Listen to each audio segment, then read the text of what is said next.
नमस्कार मंडळी. एकाच पिठापासून इडली, डोसा बरेच काही बनवूयात.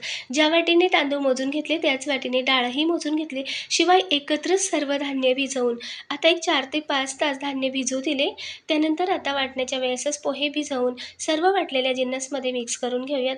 हाताची ऊब मस्त अशी लागते, त्यामुळे पीठ फर्मंट होतं म्हणून हाताने सर्व मिक्स करून घ्यायचे. आता एक 8 ते 9 तास हे पीठ फर्मंट होण्यासाठी ठेवून द्यायचे. 9 तासानंतर तुम्ही पाहू शकता पीठ आपलं मस्त असं वरती फुगलं आहे. आता इडली प्लेटला तेल लावून घेऊयात आणि मस्त अशा इडली यात भरून एकावर एक प्लेट ठेवून एक 10 ते 11 मिनटं इडली होऊ देऊयात. इडली एकदम टम्म अशी जाळीदार फुगून वर आली आहे. आता याच पिठापासून आपण उत्तप्पा डोसाही बनवून घेऊयात. गॅसवर तवा ठेवून घेतला.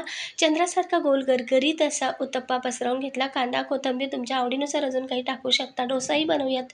डिटेल व्हिडिओ पाहण्यासाठी खाली दिलेल्या टायटलवरच्या त्रिकोणावर क्लिक करा. डिटेल व्हिडिओ नक्की बघा. लाईक, शेअर, सबस्क्राईब करा. धन्यवाद.